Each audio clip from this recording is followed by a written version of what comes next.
শেষমেশ এই বান্ধবীকে বিয়ে করতে হলো। এই ন্যাকামি করিস না তো, এসব কিছু বাদ দিয়ে চল তোর বাসায় যাই।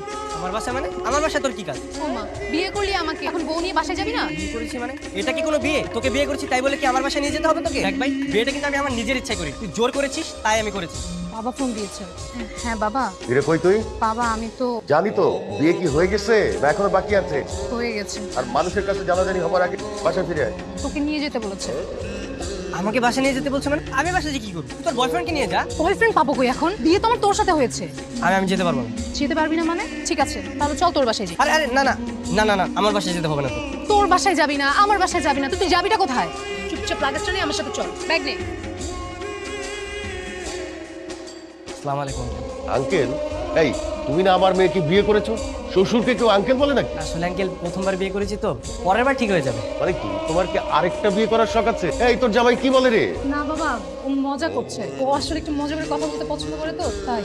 একবার শুধু বাসা থেকে বেরোতে দে, আর জীবন তোর সামনে আসবে। সামনে আসবি না মানে? ডিভোর্স না দিয়ে বাবার সঙ্গে কিছু না বলে চলে যাবি? তখন আমার কি হবে? তোর যা হয় হোক তাতে আমার, আর আমি তোর সঙ্গে এক বিছানায় কখনো থাকতে পারবো না। তোর কি মনে হয় আমি নিজে তোকে আমার খাটে ঘুমাতে দেবো? মানে আমরা দুজন এক খাটে ঘুমাবো, আমি থাকবো বিছানায়, তুই থাকবি মাটিতে। অসম্ভব, আমি মাটিতে থাকতে পারবো। আমি কেন মাটিতে থাকবো? তুই থাকবি মাটিতে। কারণ রুমটা না আমার, তোর না। তুই তোর বাড়িতে নিয়ে যেতি, তখন তুই যেখানে ঘুমাতে বলতি আমি সেখানে ঘুমাতাম। বাবা, মনে হয় আমি তোকে জোর করে বিয়ে করেছি। জামাই এতটা দেখে কি করো? ঘুমাচ্ছ না কেন? যাও ঘুমাতে যাও। তেমন কিছু না বাবা, আর কোনো ভালো রুম নেই? কেন, নাজিয়ার রুম তোমার পছন্দ না? পছন্দ হয়েছে, কিন্তু আপনি যদি কিছু মনে না করেন আমি কি আপনার সাথে ঘুমাতে পারি? আমার সাথে কেন ঘুমাবে? নাজিয়া, আরে তোর জামাইয়ের কি মাথা খারাপ হয়ে গেছে নাকি? কি করেছিস বলতেছে আমার সাথে ঘুমাবে, আমাকে বলে যে বাবা আমি কি আপনার সাথে ঘুমাতে পারি? বাবা? আমি মনে হয় মজা করে বলেছি। সবসময় সেটা ঠিক না। আর কতক্ষণ লাগে? আমি এত ওয়েট করতে পারবো না। ভাই দাঁড়ান না, আমার গার্লফ্রেন্ডের একটা ঝামেলা হয়েছে, এটা শুনবো না আমি? আমাদের জন্য আমার শ্বশুরমশাই অপেক্ষা করছে। আপনার শ্বশুরব্বা কে? নাজিয়ার বাবা। গতকাল থেকে তো আমি নাজিয়ার স্বামী। নাজিয়া কি বলে? হ্যাঁ, আমি তোমাকে গতকাল বলছিলাম না ঝামেলার কথা, এটাই হচ্ছে সেই ঝামেলা।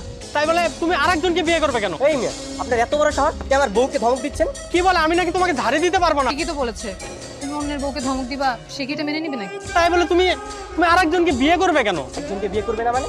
আপনি কালকে আসার কথা বলে আর আসলেন না কেন? আপনার জন্য সব ঝামেলা আমার পোহাতে হবে। তুমি একটু প্লিজ মাথাটা ঠান্ডা করো। আমি তোমাকে সব খুলে বলছি, আমরা ডিভোর্স করে নিব, তারপর তোমাকে বিয়ে করবো। না, আমি যাবো না। যাবি না মানে? ডিভোর্স দিবি না নাকি? নাকি সংসার করবি আমার সাথে? তোমরা এখানে? আসসালামু আলাইকুম স্যার। ওয়ালাইকুম সালাম। আচ্ছা, গতকালকে ছিল কাজী অফিসে, একদিন যাইতে না যাইতে উকিলের বাসা দিতে, ঘটনাটা কি?